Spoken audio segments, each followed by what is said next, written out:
Okay, can y'all see my screen now? Yes. Okay, great.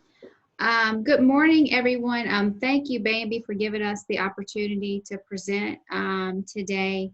I'm going to give a general overview of LRS, but then we're going to spend a considerable amount of time talking about some special projects and initiatives that we have. And obviously at the end, please let us know any questions that you have or anything that you'd like us specifically to discuss. For those of you who are not aware, Louisiana Rehabilitation Services is actually a unit under the Office of Workforce Development at the Louisiana Workforce Commission. Okay. We have 8 regions, and we have regional offices in all 8 regions. Our regions are in line with the workforce development regions. And if you go to laworks.net, you can find the contact information for the regional manager for each of our regional offices, as well as phone numbers, email addresses, things like that if you need to get in contact with a specific region. The mission of LRS is to assist persons with disabilities in their desire to obtain, maintain, or advance in competitive integrated employment and achieve independence in their communities by providing rehabilitation services and working cooperatively with business and other community resources. Our mission has been the same for many years. There has been more of an emphasis on advancement in employment since the Workforce Innovation and Opportunity Act. We are funded under Title IV of what we call WIOA, which is the Workforce Innovation and Opportunity Act.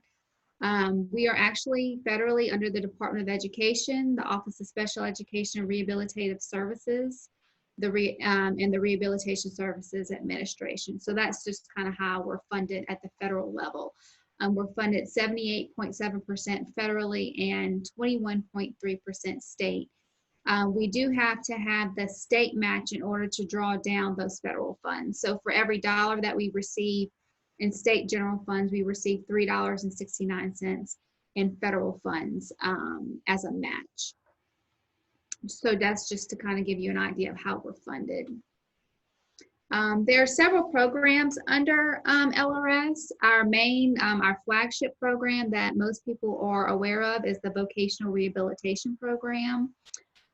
We also have a small grant for supported employment. We have the Randolph Sheppard program, which is an entrepreneurial program for individuals who are blind, visually impaired, to operate vending and cafeterias in state and federal buildings. We also have independent living services for older individuals who are blind. That's a grant that we receive, and we actually sub-grant to contractors to provide those independent living services for that population.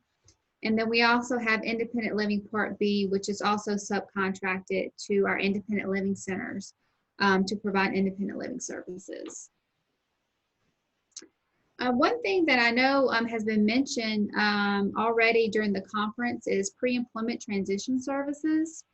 So LRS, as part of WIOA, we have to reserve 15% of our federal allotment on pre-employment transition services, which are transition services for students with disabilities who are in either secondary or post-secondary education and who are between the ages of 16 and 21. So on the screen, you will see the 5 core pre-employment transition services. But just to kind of sum them all up, basically these are an early start to job exploration so that individuals with disabilities have the employment skills, the work search skills, the advocacy skills, and the work-based learning experiences that they need in order to prepare them to for either post-secondary education or to employment, depending on what their goals are once they exit from the school system. As far as services for next school year, we have been collaborating with the State Department of Education as well as the local school districts. As you know, has been spoken about many times during this conference.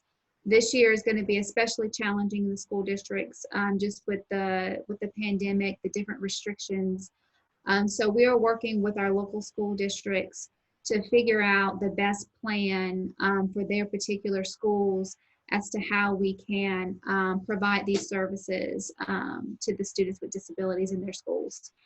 We have 3 different methods of delivery of pre-employment transition services.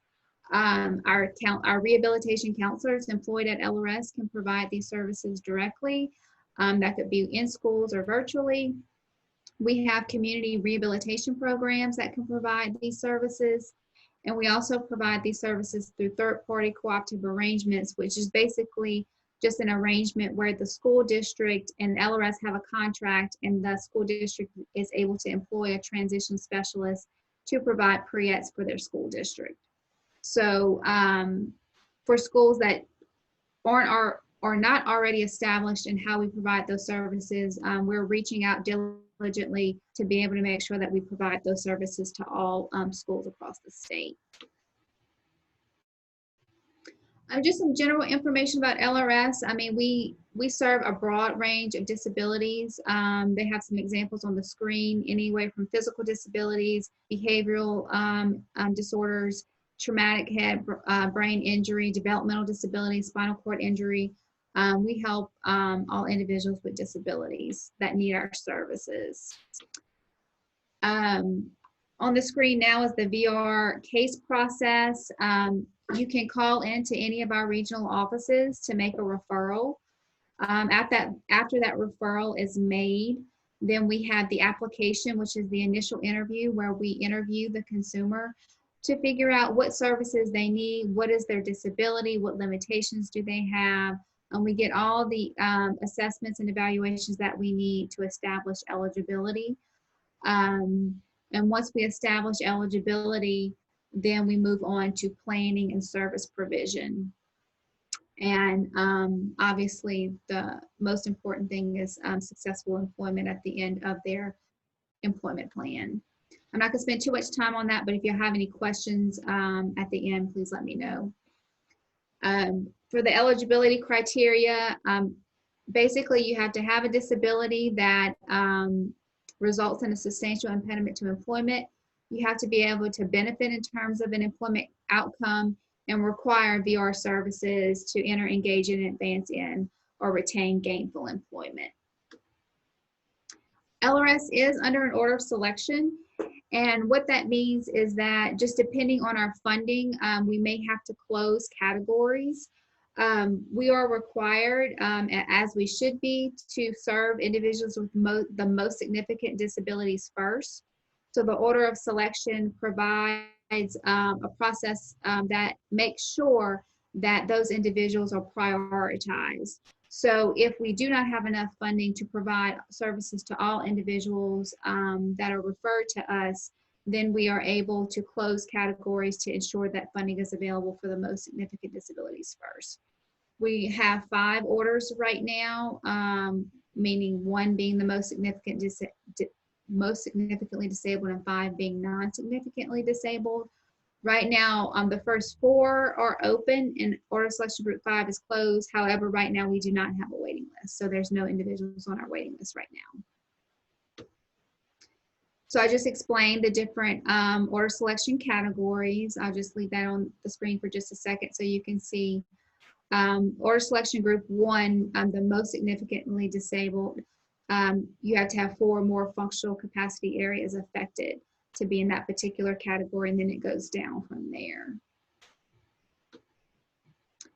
Just to give you an idea, when a counselor is establishing eligibility, the 8 functional capacity areas that we're looking at are mobility, motor skills, communication, self-care, self-direction, interpersonal skills, work tolerance, and work skills.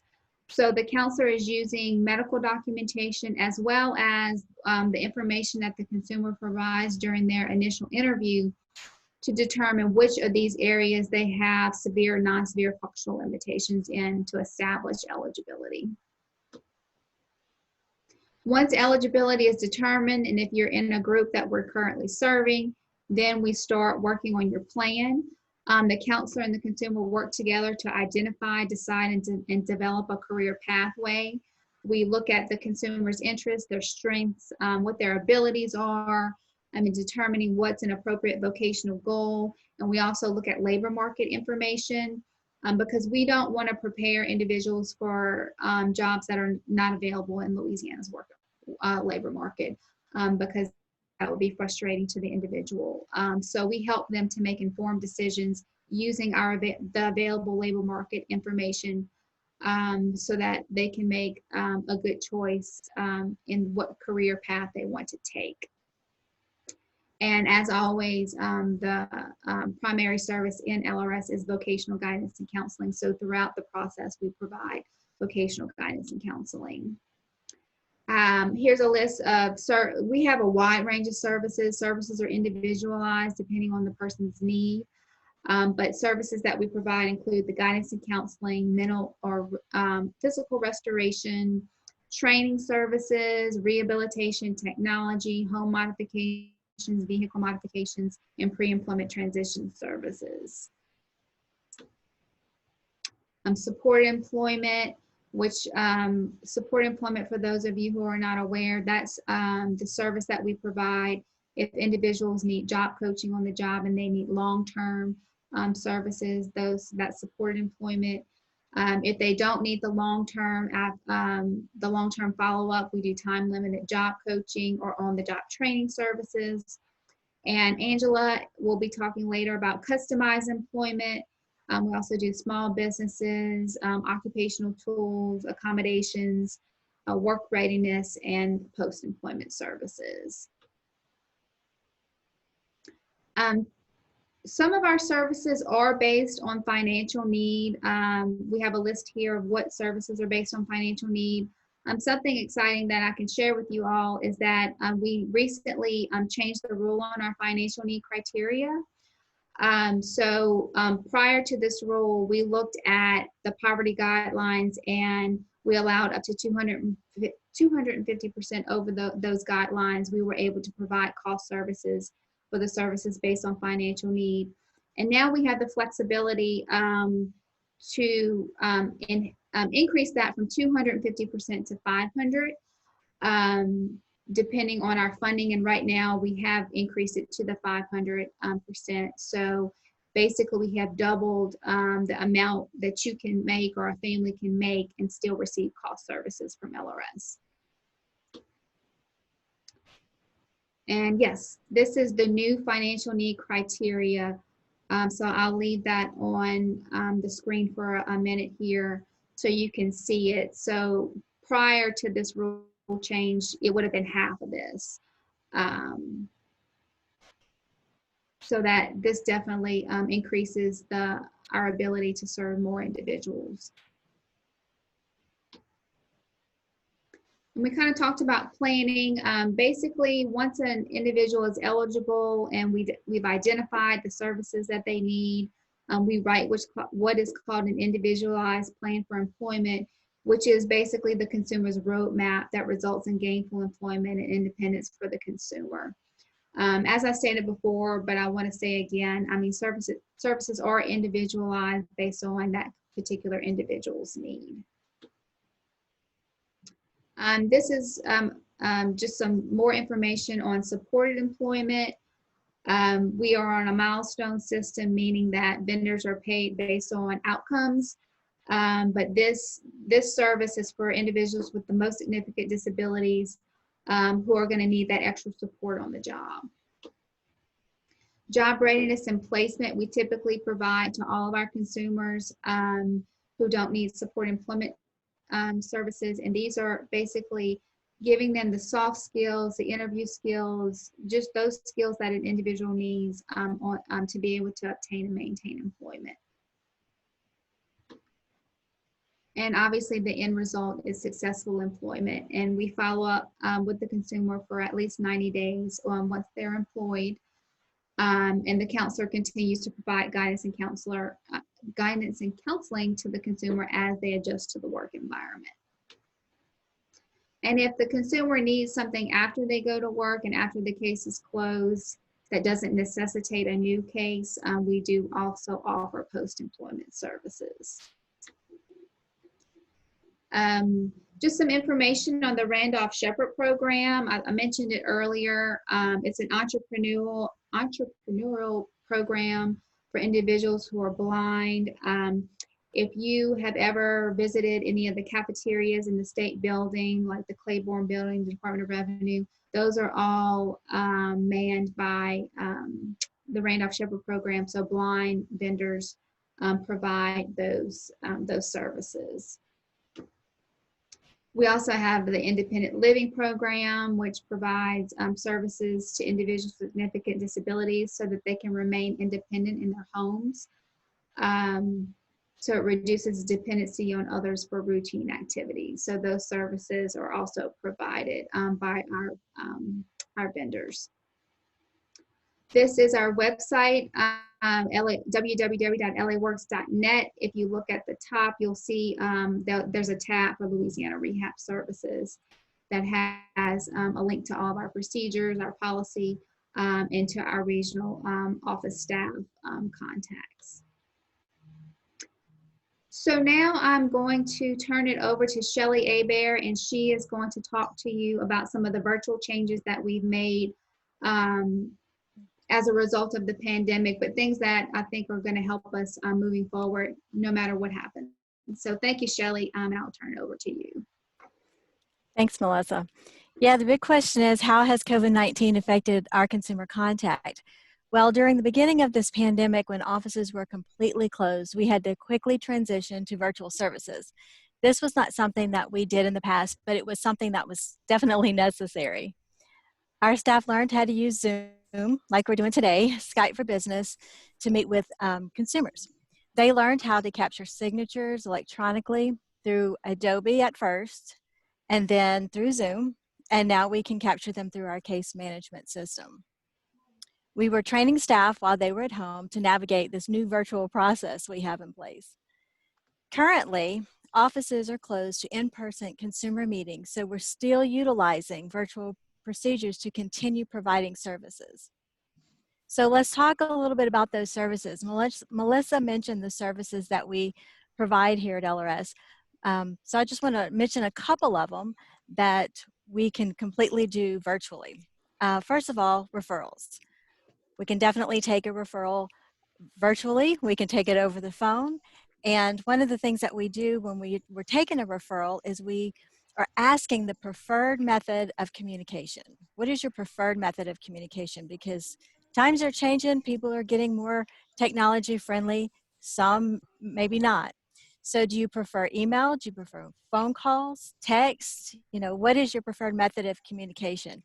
And this helps us communicate in a manner that is most effective for the consumer. The application, we can certainly take an application virtually, like we're doing today. We could talk with our consumers. We can capture the consumer's signature on the application through Zoom. We develop individual plans for employment. Counselors are able to meet with their consumers on Zoom or Skype, and we're able to share our screens with the consumer to review the plan of employment. We can go over it step by step so they see exactly what's on their IPE. We're able to capture their signature a couple of different ways for this scenario. And if for some reason the counselor isn't able to connect via Zoom or Skype, we can contact the consumer by telephone and review the IPE over the phone. Then the consumer will receive an email with a copy of their IPE so that they can electronically sign it. Vocational guidance and counseling, that's another great service that we have that we can fully provide virtually. It is a wonderful way to really connect with your consumers. Then we have follow-up services, we have post-employment services. There's a number of services that we can completely provide virtually. Since we now have the capabilities of capturing signatures electronically, we're striving to move toward having electronic case records. This will also assist us in being more mobile and will help us to provide virtual services better, as everything will be in our case management system. There won't be any more paper files to carry around or any more folders to look through for our documentation. We'll have everything in one location. Not only will it help us in events such as this, but it can just make our counselors more mobile on a day-to-day basis. We also have our staff, they were able to utilize Google Chrome for phone calls and text. We found that texting appointment reminders is sometimes a better method than a phone call or a snail mail. If you don't know who the phone call is coming from, you may not answer it, and not everybody seems to be getting their mail in a timely manner, or maybe you don't check your mail. And so we just found that a lot of times texting appointment reminders is a better method, but it all depends on the consumer's preference. Overall, we're making great progress towards conducting business as usual, but through virtual methods. So we are adapting as quickly as we can. Now I would like to turn it back to Melissa to start us off discussing some special projects LRS is working on. Thank you, Shelly. I wanted to mention we do have a project with the Office of Behavioral Health through a technical assistance grant that we have. We call it VOICE. It's Visionary Opportunities to Increase Competitive Employment. We are in the process of establishing some pilot projects in Baton Rouge and Houma. And the goal of these projects is to improve service delivery, increase employment outcomes for individuals with serious mental illness. So we are trying to, obviously LRS has always assisted individuals with serious mental illness, but we recognize that, we can always improve. So we're working hand in hand with the Office of Behavioral Health to try to develop some better processes, and we're identifying some challenges that we've had in the past so that we can succeed in the future. So we've already identified that we need, training for our community rehabilitation programs so that they're better equipped to understand how to work with this population. So we're just in the beginning phases of this particular work, but we are about to establish these pilot projects. And so hopefully we can develop these processes so that we can replicate these in all 8 regions, so that we can move the needle and increase employment for individuals in this population. So now I am going to turn it over to Angela Montgomery, and she is going to talk to you all about customized employment. Good morning, everyone.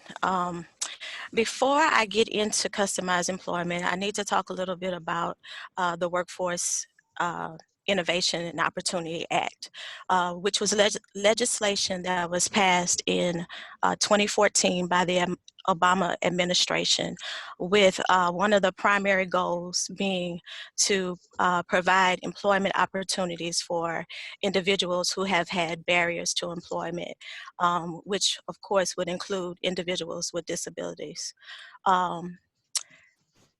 LRS works closely with the Office of Citizens for Developmental Disabilities.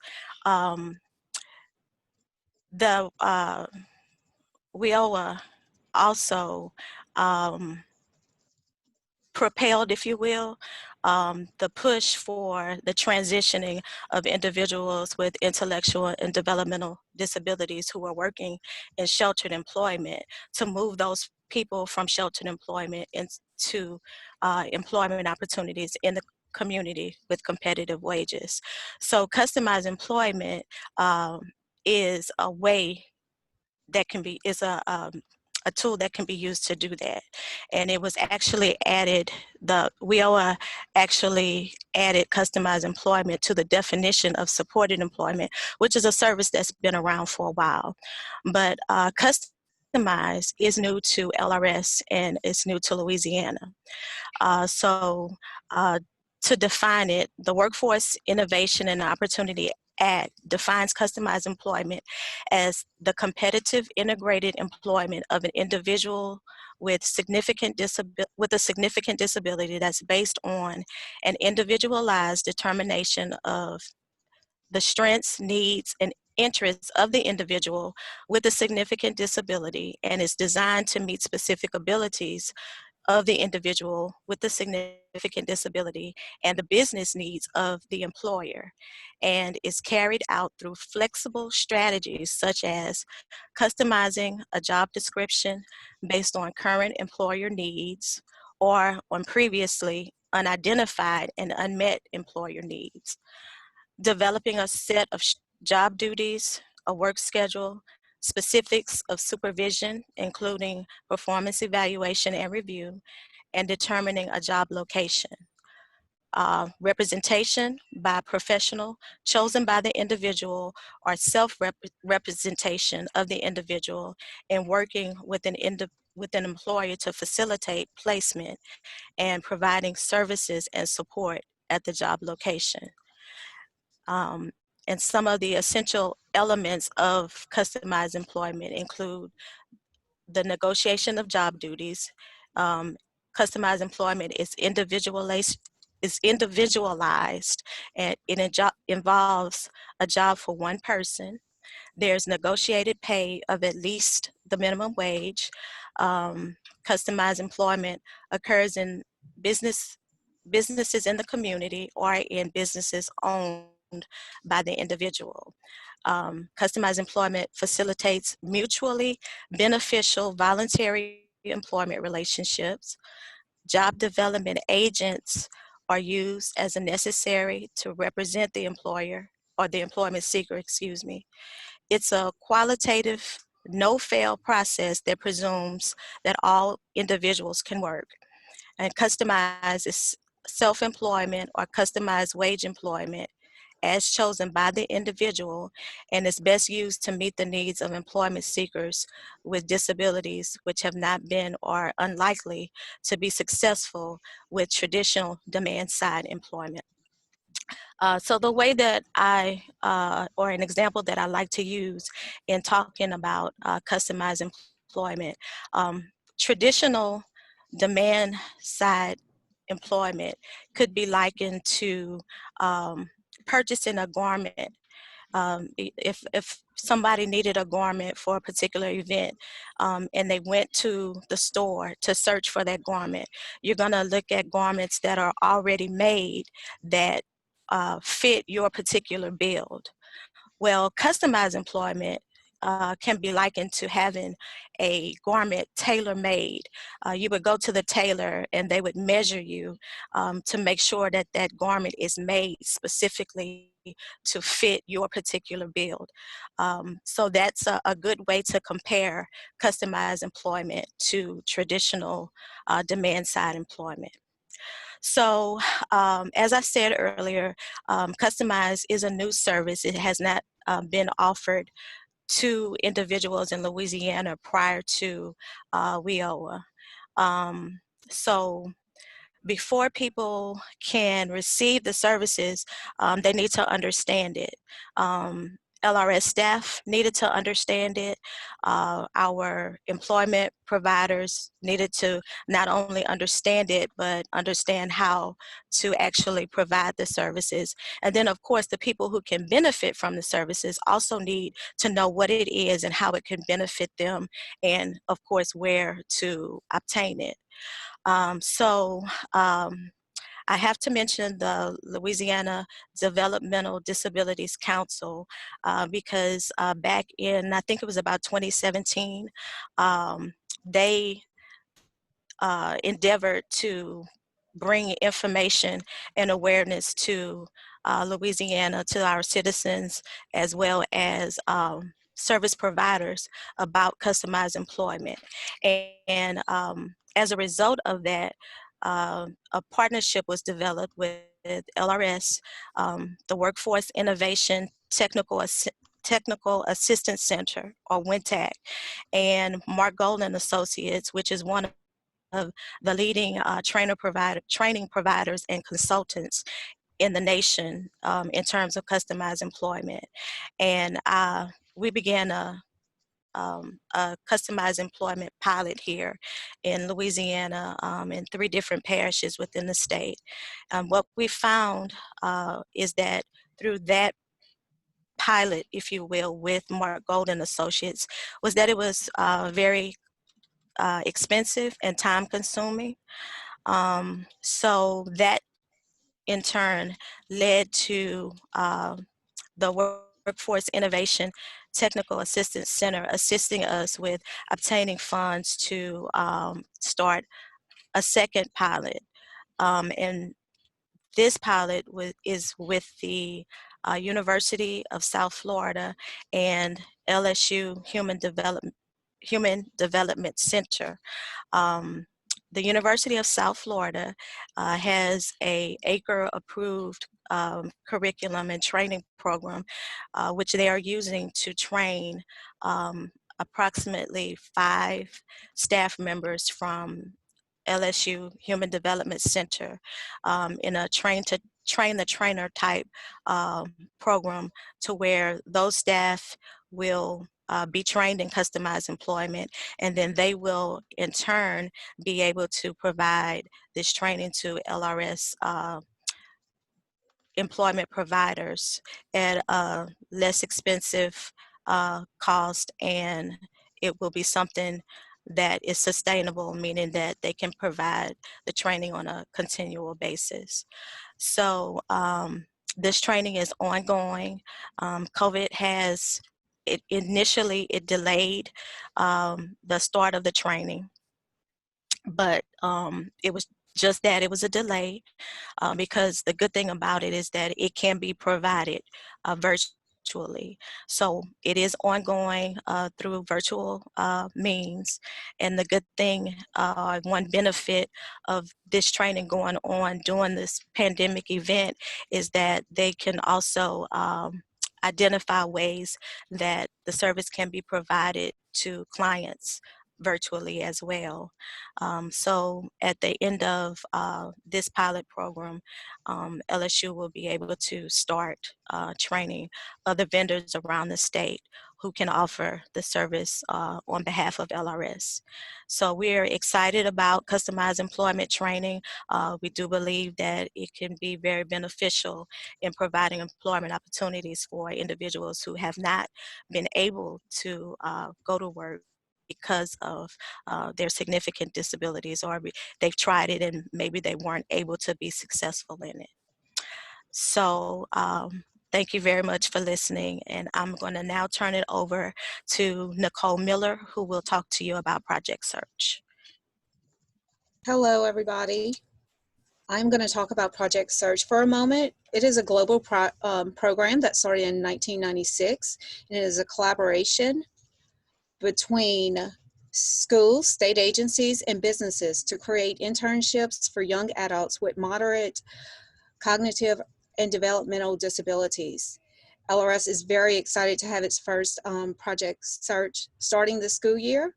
We are partnering with Ivorill Power School System, Dow Chemical Plaquemine location, and the Arc of Ivorill.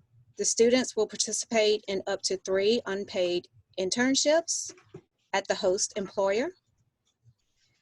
It provides training for transferable and marketable skills with the goal of meaningful employment in positions that have historically been unavailable to this population. The surge population has 72% unemployment rate without the use of this program. However, it drops to 17% with Project Search. Employment eligibilities. You have to be between the ages of 18 to 21 years old, and it has to be your last year of high school. You have to be eligible for LRS services and have to have appropriate hygiene, social, and communication skills, and the ability to take and follow rules. And there has to be a desire to work in the community at the end of the Project Search. Support after Project Search. LRS is an essential part of Project Search. We provide guidance and counseling to the students. We provide funding for the skills instructor that remains with the student on site throughout their internship. And they also work with the students to help them gain not only independence, but also financial independence. That's the overview of Project Search. I am looking forward to hopefully expanding Project Search in the future to other employers and to expand it to different schools as well. And at this point, I'll turn it over to Melissa. Right. Thank you, Nicole. Thank you for giving us that information. We are excited about our first Project Search site.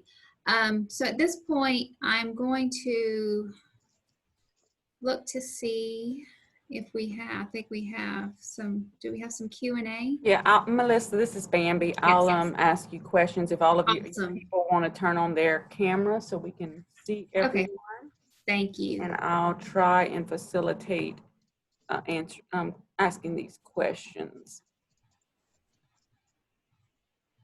Okay. Let's see.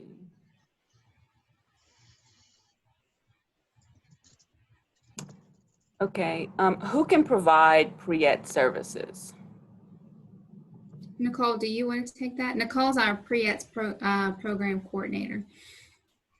Pre-ed services can be provided either through the counselor directly, through a CRP, which is a vendor or one of our providers, or it can be provided through a TPCA, which is done through the school system, to where the school actually hires a person to provide the services, and we provide funding for that in the school system. Okay, so the next comment is the pre-ed's instruction and self-advocacy program is beneficial. The Louisiana POD, which is the Post-Secondary Alliance, mentioned during the last session the need for individuals who are in pursuit of post-secondary education to learn more self-advocacy skills when it comes to other needs in the collegiate environment. If not already done, would it be possible that a collaborative effort between LRS and LA PI could happen to assist in this endeavor to provide more training to self-advocates on this issue, maybe include self-advocacy training, only because it seems post-secondary education is aligned with employment? Yes, I think that would be a great idea, and we would definitely welcome that collaboration with them. Okay.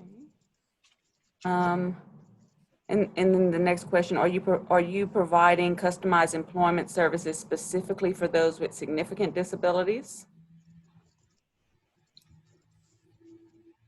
Angela, do you want to take that? Yes, customized employment can be, it's going to be provided for anybody with any type of significant barrier to employment. Well, I do need to mention that they do have to meet the criteria for supported employment. Which, can you explain that? Yeah, an individual with a significant disability who's had barriers to employment, who may have had, they've attempted employment and were unsuccessful 3 times within, I'm sorry, y'all, anybody can help me, but basically what Angela is, she's trying to remember the procedures verbatim, which yes, is I'm difficult. sorry. But basically, you know, customized employment is going to be for those individuals who, because they have unique impairments or unique limitations, Yes. will need additional, they'll need this specialized service. So most individuals, you know, we're successful at actually just working with a vendor and then job developing based on jobs that are already available in the field. But with customized employment, these are for individuals who generally are not going to be able to take a position as it's written and be able to perform those tasks. They Correct. need different tasks. So we are able to, and it involves a lot on the getting to know the employer. It's a very unique and a very it's a very intense service. But again, it can be offered to anybody with a significant disability. One of the pieces to customized employment involves a process called discovery. And through the discovery process, a person's abilities are identified based on what they can do already. And so then the job is customized based to the skills that a person already has, as opposed to trying to take an individual and match them to a preset of job descriptions. So I apologize. I hope that answers the question. If not, Yes, it does. Thank you. My next question is for you, Melissa. How much in state matching funds would you need to pull down enough federal funds to serve all 5 levels? I can't tell you the exact amount, but I can tell you it's around 14 to 15 million. And this year, LRS had about $7.9 million in state general funds. Now, Melissa, that's to pull down the maximum dollar amount, the Fed match, right? Right. So we received 7.9, but to get the full amount, it's in the range of about 14 million. And it fluctuates depending on different things. It gets really complex. I mean, I can get you a better number. But like, we talked about third-party cooperative arrangements. In those instances, that the school district is actually providing the state match. So it gets very convoluted, but long story short, about 14 million, I would say. And it also differs every year. So every year the feds, they use some formula to determine how much is available to each state. And our state, for the last several years, we've had about 60 million available to our state, but we generally send back between 20 and 30 million of that because we can't match it. But I can get y'all exact numbers on that. So Melissa, specifically the question was how much is needed to serve all 5 levels. I think you are serving all 5 levels, right? Yes. So right now we're actually serving 1 through 4. Okay. 5 is closed, but because of our funding, we have been, as people have been put on order selection group 5, we've been able to take them off. So we technically don't have a waiting list right now. And when you say, how much money do you need to serve all? That's a complicated question because like right now we don't have a waiting list, but we don't have all of our funding. So how are we doing that? Well, basically we could be doing better. I mean, we could be serving people more quickly because of our limited staff. It'll take us longer to do the initial interview. It might take us longer to do planning because of our staffing levels. We have been able to increase services, meaning we've expanded the economic need criteria. So there's some different things that we could do if we had more funding available. But we are doing the best that we can with what we do have. Okay, and the next question, which is actually a question I think I asked you last week at a meeting, if an adult with a developmental disability still lives in the parent's home, are the parent's income considered when determining financial eligibility? It depends. If somebody's under the age of 24, yes. However, if you receive Social Security because of a disability, you automatically meet financial need, and you do not have to contribute to the cost of services. So it depends. Basically, if they receive Social Security because of their disability, it doesn't matter. No, we don't look at the parent's income. But if they do not receive Social Security and they're under the age of 24, then yes, we would have to look at the parent's income. Okay, next question. When can someone get vehicle modifications if in college? That's an interesting question. And I'm going to say at the beginning, it's, all services are individualized. We generally don't do vehicle modifications at the beginning of if someone's going to be in a 4-year program, generally we wait closer to when that person is going to actually be going to work.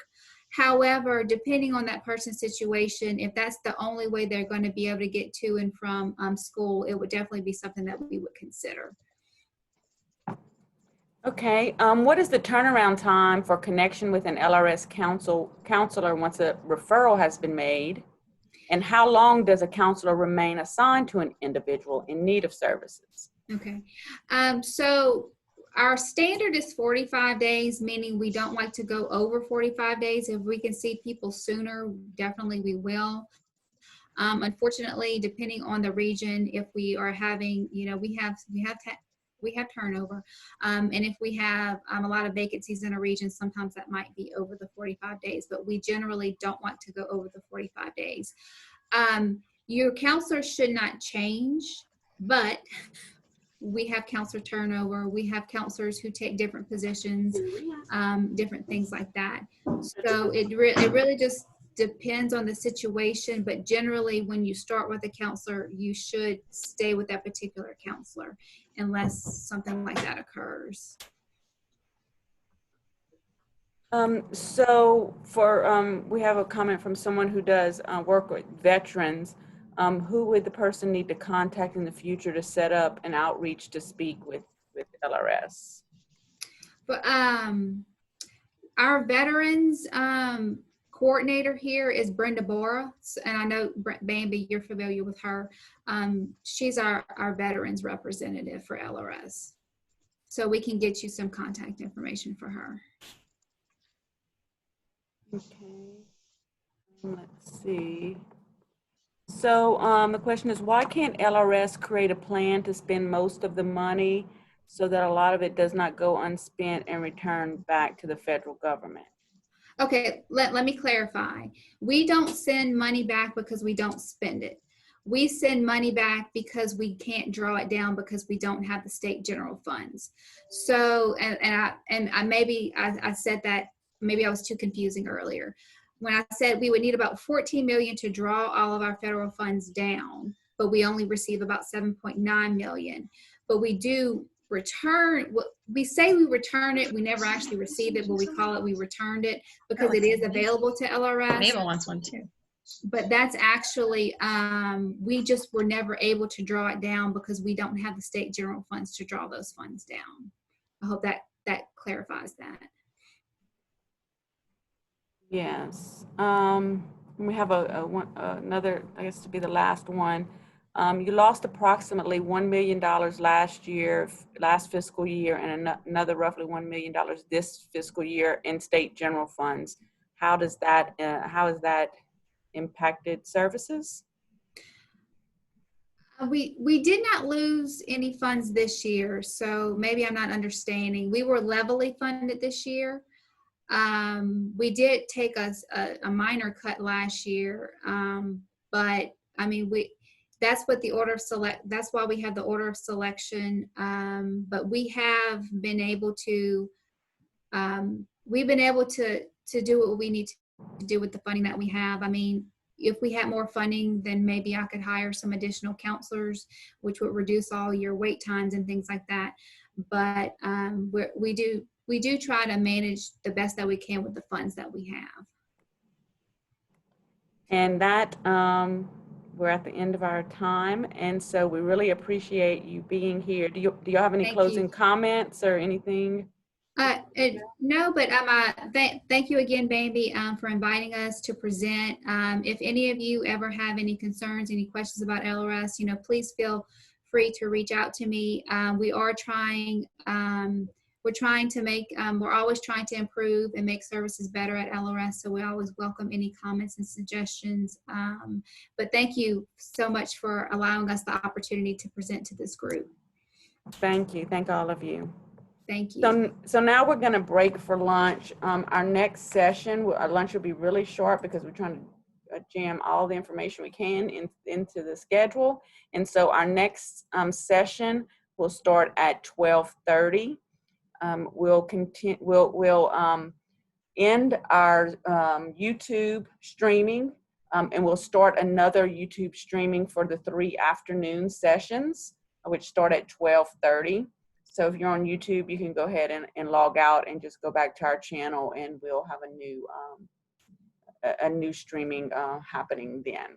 And if you are on Zoom, you can stay within Zoom. We'll keep that open, and we'll see you all back at 12:30. We have housing, transportation, and voting on the lineup for this afternoon. Thank you.